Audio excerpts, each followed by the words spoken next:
சம்பாதிக்க தான் வந்திருக்கான். அப்போ என்ன பண்ணுறான், பிரைவேட் காலேஜ் பூரா கோடிக்கணக்கில் காசை வாங்கிட்டு அந்த சீட்டை விற்க ஆரம்பிச்சிட்டான். இதெல்லாம் பார்த்த கவர்மெண்ட் என்ன பண்ணுச்சு, காங்கிரஸ் கவர்மெண்ட் இதுக்கு ஒரு வரைமுறை கொண்டு வரணும்.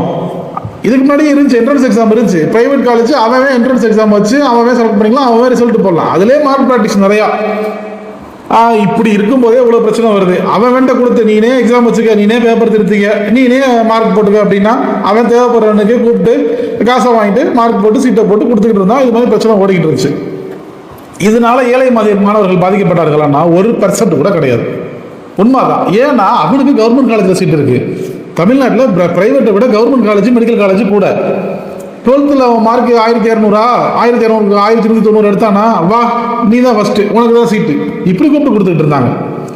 அப்படி கூப்பிட்டு கொடுத்துக்கிட்டு இருந்தவனே இவனுக்கு என்ன பண்ணாங்க, இந்த பிரைவேட் காலேஜ் இந்த மாதிரி பண்ணவனே இது சரியா வராது, நல்லா போய்கிட்டு இருந்த கவர்மெண்ட் காலேஜையும் சேர்த்து அவனுங்களுக்கு மட்டும் நீட்டு வச்சா பிரச்சனை இல்லை. யாருக்கு, பிரைவேட் காலேஜுக்கு மட்டும் நீட்டு வச்சு அவன் இந்த மாதிரி காசை வாங்கிட்டு வியாபாரம் பண்ணுறான் மெடிக்கல் சீட்டை. அதனால இனிமேல் உனக்கு என்ட்ரன்ஸ் எக்ஸாம் தான்ப்பா, நீ வந்து என்ட்ரன்ஸ் எக்ஸாமில் யார் அதிக மார்க் எடுக்கிறானோ நீ அவனுக்கு தான் சீட் கொடுக்கணும், உன் இஷ்டத்துக்குலாம் காசை வாங்கினா சீட் கொடுக்க முடியாது அப்படின்னு கவர்மெண்ட் ரூல்ஸ் போட்டுருந்துருக்கணும்.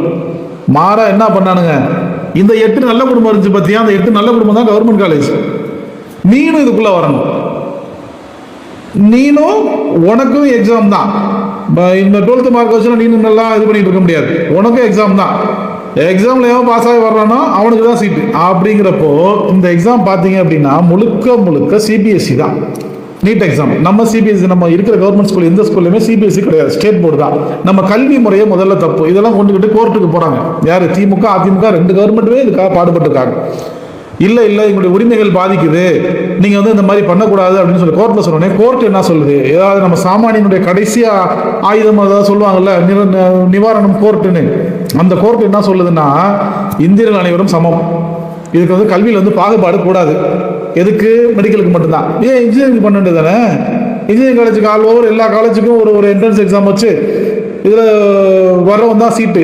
அதே மாதிரி மற்ற படிப்பெல்லாம் இருக்குது, இன்ஜினியரிங் காலேஜுக்கு இருக்குது, ஜேஇ இதெல்லாம் இருக்குது. அதெல்லாம் எதுக்குன்னா சென்ட்ரல் கவர்மெண்ட்டோட காலேஜுக்கு மட்டும்தான். ஸ்டேட் கவர்மெண்ட்டில் இருக்குல்ல, இப்போ நம்ம ஸ்டேட் கவர்மெண்ட்டில் இருக்கிற இன்ஜினியரிங் காலேஜுக்கோ பிரைவேட் காலேஜுக்கோ அது பொருந்தாது. இது என்ன மருத்துவத்துக்கு மட்டும் அப்படி என்ன, ஏன் இதுக்கு மட்டும் இப்படி பண்ணுறீங்க, மெடிக்கல் சீட்டுக்கு மட்டும் எப்படி பண்ணுறீங்கன்னு கேட்டால் இது வந்து உயிரோட விளையாடக்கூடிய விஷயம். இது வந்து அதனால இது வந்து ஸ்ட்ரிக்டாக இருக்கணும் அப்படின்னு சொல்கிறாங்க. நீட் எக்ஸாம் வச்சு பாஸ் ஆகி போனாலும் காலேஜில் அவனுக்கு அந்த சிலபஸ் தான். நீட் எக்ஸாம் வைக்காம போய் படித்தாலும் காலேஜில் அவனுக்கு அந்த சிலபஸ் தான். சொல்லித்தர பாடத்தில் எந்த மாற்றமும் கிடையாது. அவன் படிக்க போகிற மருத்துவத்துக்கு படிக்க போகிற பாடத்திட்டத்தில் எந்த மாற்றமும் கிடையாது. ஒரே ஒரு பிரச்சனை, இந்த என்ட்ரன்ஸ் எக்ஸாம் மட்டும்தான்.